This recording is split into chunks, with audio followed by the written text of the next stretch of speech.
आज बात करेंगे ज़ियाबतीज़ के हवाले से। क्या आप जानते हैं कि दुनिया भर में अगर ज़ियाबतीज़ के रेट्स देखे जाएँ, पाकिस्तान में प्रेवलेंस सबसे ज़्यादा हाई है। सिर्फ 2011 के नंबर्स को अगर हम देखते हैं तो उस वक्त तकरीबन 11% आबादी पाकिस्तान की डायबिटीज़ के साथ थी और ये नंबर आज साल 2024 में जंप करके 26.7 यानी 26.7% पे जा पहुँचा है। सबसे ज़्यादा परेशान कुन बात यह है कि इस वक्त कहा जाता है कि तकरीबन 90 लाख लोग पाकिस्तान में अनडायग्नोज डायबिटीज़ के साथ जिंदा हैं, यानी उनको पता ही नहीं है कि उनके शुगर लेवल्स नॉर्मल नहीं हैं। जब आपके शुगर लेवल्स को आप कंट्रोल नहीं करते, बॉडी में इंसुलिन सही मिकदार में नहीं होती, तो जो ख़तरात लाहक हैं उसमें गैंग्रीन हो सकती है, यानी आपके ज़ख्म का सही नहीं होना, हार्ट डिजीज़, स्ट्रोक्स, इसके अलावा बीनाई आपकी जा सकती है एंड मोस्ट इंपॉर्टेंटली आपका किडनी फेलियर हो सकता है। अभी हाल ही में we had a scare in our family, जब एक एल्डरली हमारी फैमिली मेम्बर को, एक बुज़ुर्ग को उनकी ज़ियाबतीज़, उनकी शुगर लेवल्स कंट्रोल में नहीं आ रही थी एंड आई डिस्कवर्ड कि उसमें आपके ऊपर एक और रिस्क होता है जिसको हम कहते हैं डायबिटिक कीटोएसिडोसिस।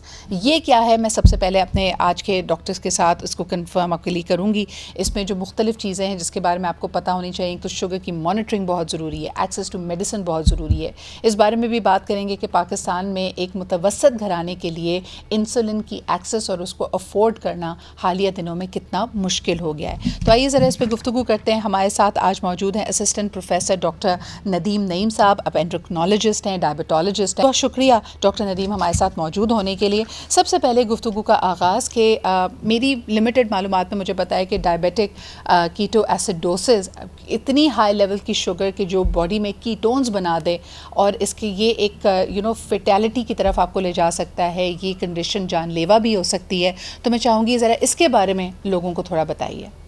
अस्सलाम वालेकुम, thank you for inviting me. देखिए, डायबिटिक कीटोएसिडोसिस इसे हम हाइपरग्लाइसीमिक इमरजेंसी कहते हैं, यानी शुगर का बहुत ज़्यादा बढ़ जाना जिसकी वजह से जान का ख़तरा हो जाना। ये पहले टाइप 1 डायबिटीज़ में बहुत कॉमन है। टाइप 1 डायबिटीज़ का मतलब ये होता है कि वो शुगर जो छोटे बच्चों को होती है, जिसमें इंसुलिन लगाई जाती है, क्योंकि उसके अंदर जिस्म में इंसुलिन की मिकदार बहुत ज़ीरो होती है। जब बहुत कम इंसुलिन की मिकदार होती है तो हमारे जिस्म के अंदर ग्लूकोज का कीटोन में कन्वर्ट होने का जो एक इंसुलिन उस कन्वर्जन को रोकता है, वो मैकेनिज़्म रुक जाता है। तो जैसे ही ग्लूकोज बढ़ता है, डेफिनेटली वो ग्लूकोज शुगर के मरीज़ होने की वजह से सेल्स में नहीं जा पाता, तो वो सारा कीटोन्स में कन्वर्ट हो जाता है। अब वो कीटोन्स बहुत ज़्यादा ख़तरनाक होते हैं, वो आपको मुख्तलिफ़ किस्म की एमरजेंसीज़ में लेके जा सकते हैं। आपके जिस्म में एसिड की मिकदार बढ़ा देते हैं, जिसके बाद बेहोशी हो सकती है, जिसके बाद आप ICU में पहुँच सकते हैं, इवन डेथ हो सकती है। अच्छा, टाइप 2 डायबिटीज़ के अंदर जो जनरली जिसकी हम बात कर रहे होते हैं, एडल्ट्स के अंदर होती है, क्या इसके अंदर डायबिटिक कीटोएसिडोसिस का ख़तरा होता है? कम है, बहुत रेयर होता है, लेकिन at the end of the cycle of diabetes, यानी 15 या 20 या 25 साल जब डायबिटीज़ को गुजर चुके होते हैं, तो टाइप 2 डायबिटीज़ में भी इंसुलिन की मिकदार बहुत कम हो जाती है जिस्म में, और डायबिटिक कीटोएसिडोसिस का ख़तरा होता है। इसके अलावा एक और बीमारी आती है जिसे हम लोग कहते हैं hyper osmolar state. Hyper osmolar state भी डायबिटिक कीटोएसिडोसिस की तरह की ही चीज़ है, जो स्पेसिफिकली टाइप 2 डायबिटीज़ के अंदर होती है, जिसमें जिस्म के अंदर 600-650 से ज़्यादा शुगर होती है। तो जब शुगर इतनी ज़्यादा होती है तो वो शुगर दोबारा आपके जिस्म में ओस्मोलरिटी बढ़ा देती है। ये डायबिटिक कीटोएसिडोसिस से भी ज़्यादा खतरनाक चीज़ है। अगर मैं एक जनरल बात करूं तो और इसके सिम्टम्स क्या होते हैं और उसमें क्या हो सकता है? एग्जैक्टली उसके अंदर शुरू में तो पेशाब ज़्यादा आना, बेहोशी की कैफियत तारी होना, सांस लेने में तकलीफ़ होना, ऐसे महसूस होना कि जैसे जिस्म के अंदर पानी बिल्कुल कम हो गया है, डिहाइड्रेशन होना, चक्कर आना, गिरना, बेहोशी होना, ये सारी चीज़ें दोनों डायबिटिक कीटोएसिडोसिस की बात करें या हाइपरोस्मोलर स्टेट की बात करें, दोनों के अंदर यही चीज़ होती है। फ़र्क सिर्फ यह है कि हाइपरोस्मोलर स्टेट में शुगर 600 से ज़्यादा होती है, जबकि डायबिटिक कीटोएसिडोसिस में 600 से कम भी हो सकती है।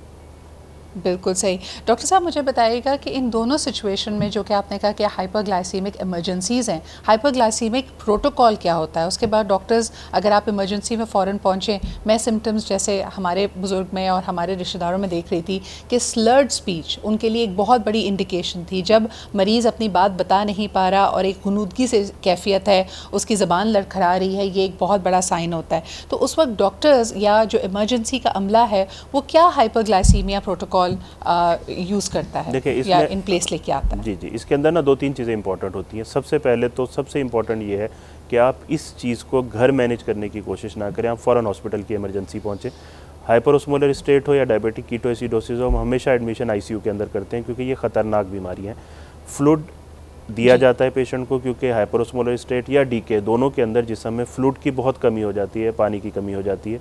आईवी इंसुलिन दी जाती है, यानी कि एक इंसुलिन जो आप सबक्यूटेनियस स्किन पे लगा रहे होते हैं वो नहीं, वो हम बंद कर देते हैं, कैनोला पास करके आईवी इंसुलिन दे रहे होते हैं। पोटेशियम की काफ़ी कमी हो जाती है, पोटेशियम दिया जाता है। ये 2-3 चीज़ें होती है जो हम फ़ौरन शुरू कर देते हैं। आर्ली मॉनिटरिंग हम शुगर की करते हैं, आर्ली मॉनिटरिंग हम ब्लड गैसेस की करते हैं, यानी जिस्म के अंदर पीएच कितनी है, एसिडिटी कितनी है, फिर उसकी बेस के ऊपर हम अपनी इंसुलिन की इन्फ्यूजन को, फ्लूइड की इन्फ्यूजन को और पोटेशियम की इन्फ्यूजन को टाइट्रेट करते हैं।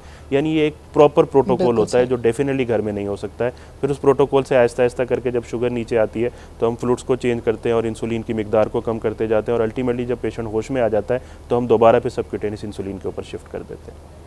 बिल्कुल सही। डॉक्टर साहब, 2 बड़ी मिस्टेक्स जो मैं देखती हूँ कि पाकिस्तान के डायबिटिक पेशेंट्स या डायबिटीज़ के साथ रहने वाले लोग करते हैं।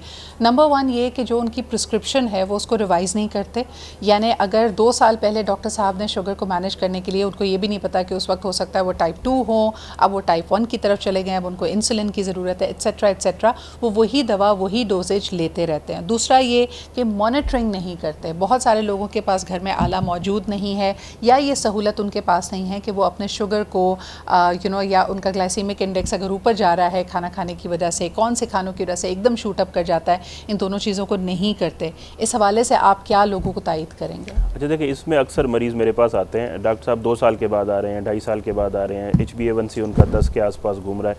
डॉक्टर साहब आपकी मेडिसिन तो मैं ले रही थी, 2 साल तक ले रही थी, लेकिन ले रही थी। मैं हमेशा उन्हें कहता हूँ कि देखिए, मेडिसिन लेना मसले का हल नहीं है, डाइट करना भी मसले का हल नहीं है। हमारा अल्टीमेट फोकस ये है कि कॉम्प्लिकेशन से बचाया जाए, और कॉम्प्लिकेशन से आप तब बच सकते हैं जब आपकी शुगर स्पेसिफिक रेंजेस में रहेगी। अब वो रेंजेस मैं अपने पेशेंट को, हम एंडोक्राइन वाले अपने पेशेंट्स को बता के भेजते हैं। हम उनको SMBGs कहते हैं। SMBGs का मतलब होता है self monitoring of blood glucose, जो रोज़ाना या हफ्ते में 1 से 2 दफ़ा मरीज़ अपनी शुगर को चेक करता रहता है। कभी नाश्ते से पहले चेक कर लेता है, कभी 2 घंटे बाद, कभी रात के खाने से पहले, कभी रात के खाने के 2 घंटे बाद। तो उस चेकिंग की बेस के ऊपर हम डिसाइड करते हैं कि आया हमारे मरीज़ की शुगर उस रेंज में आ रही है जिसमें कॉम्प्लिकेशन का रिस्क कम है, या वो रेंज क्रॉस कर रही है। अगर हम रेंज की बात करते हैं तो जैसे खाने से पहले अक्सर हम जनरली मरीज़ों को कहते हैं कि आपकी शुगर 80 to 120 होनी चाहिए, खाने के 2 घंटे बाद 100 to 160 होनी चाहिए। HbA1c 3 महीने वाला शुगर का टेस्ट 6.5 से कम होना चाहिए। वैसे ये इंडिविजुअलाइज्ड होता है, हर पेशेंट का डिफरेंट होता है, लेकिन मैं जनरल आपको लेकिन ये जनरल नंबर्स जनरल है, ठीक है। अगर इससे ज़्यादा शुगर, क्या कहेंगे इस बारे में? जी अगला सवाल करना चाह रही थी, मुझे बताइए कि 90 लाख लोग जो अनडाइग्नोज्ड शायद इस कंडीशन के साथ रह रहे हैं, उनके लिए आप क्या कहेंगे? यानी यकायक खुदा ना खासा अगर वो किसी कॉम्प्लिकेशन में चले जाते हैं, हार्ट डिजीज़ हो जाती है, ब्लाइंडनेस हो जाती है, कोई ज़ख़म है जो हील अप नहीं कर रहा, तब जाके तो एहसास होता है। तो इस वक्त वो लोग जो आपको देख रहे हैं, अलामात को लोग जानते ही हैं, एकदम से अगर आपका वज़न गिर गया है, बहुत ज़्यादा यूरिनेट अगर आप कर रहे हैं, दीज आर अलार्मिंग साइंस, लेकिन फ़ौरी तौर पर लोग क्या करें? देखिए, इसमें अक्सर इवन मैं, क्योंकि एंडोक्राइनोलॉजिस्ट हूँ, तो मेरे पास सिर्फ शुगर के मरीज़ नहीं आते, थायराइड के पेशेंट आते हैं, डिफरेंट मुख्तलिफ हार्मोनल बीमारियों के पेशेंट आते हैं। इवन तब भी मैं उन पेशेंट्स के अंदर शुगर का चेक ज़रूर करवाता हूँ। एक टर्म आती है जिसे हम लोग कहते हैं स्क्रीनिंग। स्क्रीनिंग वर्ड का मतलब होता है किसी बीमारी का हमें पता ना हो और उस बीमारी को आइडेंटिफाई करने की कोशिश करना। अब अगर पाकिस्तान में 90 लाख मरीज़ ऐसे हैं जिनको शुगर का नहीं पता, ओवरऑल टोटल 3.25 करोड़ शुगर के मरीज़ मौजूद हैं, तो मैं सबको रिकमेंड करता हूँ, इवन सिर्फ मैं नहीं, अमेरिकन डायबिटिक एसोसिएशन और WHO भी सबको रिकमेंड करता है कि इवन अगर आपकी उम्र 10 साल से ज़्यादा है और आप ओवरवेट हैं तो आपको डायबिटीज़ की स्क्रीनिंग करवानी चाहिए। 10 साल की बात कर रहा हूँ मैं, 35 साल 40 साल की बात नहीं कर रहा। अगर छोटा बच्चा, उसका वेट थोड़ा सा ज़्यादा है, वज़न ज़्यादा है और उसकी उम्र 10 साल से ज़्यादा है और वो एशियन है, तो डायबिटीज़ की स्क्रीनिंग ज़रूरी है। स्क्रीनिंग कोई मुश्किल काम नहीं है। आप एक ब्लड शुगर लेवल फास्टिंग में, फास्टिंग वर्ड का मतलब होता है 8 घंटे की फास्टिंग। ये गलत कॉन्सेप्ट है। 12 घंटे तक आपने बच्चे को भूखा रखना है। रात को 11 बजे खाना खाएं, सुबह को आप ब्लड शुगर चेक कर लें। अगर 100 से कम है तो स्क्रीनिंग हो गई, शुगर नहीं है। लेकिन अगर 100 से ज़्यादा है तो फिर प्री डायबिटीज़ और डायबिटीज़ की डिफ्रेंसीशन और फिर आगे चीज़ें आती हैं। तो इतना मुश्किल नहीं है, 100-150 रुपये का टेस्ट होता है, आप आराम से किसी भी लेबोरेटरी से करवा सकते हैं। साल में एक दफ़ा अगर आपकी उम्र 10 साल से ज़्यादा है, मैं 10 साल बार बार इसीलिए कह रहा हूँ क्योंकि ये मेरी रिकमेंडेशन नहीं है, ये अमेरिकन डायबिटिक एसोसिएशन की रिकमेंडेशन है कि अब टाइप 2 डायबिटीज़ या बड़ों वाली डायबिटीज़ 10 साल से ज़्यादा उम्र के बच्चों को भी हो सकती है। अगर आप 30 प्लस के हैं फिर तो इवन अगर आप ओवरवेट नहीं भी हैं तो भी आपको साल में एक दफ़ा अपनी फास्टिंग ब्लड शुगर ज़रूर चेक करनी चाहिए।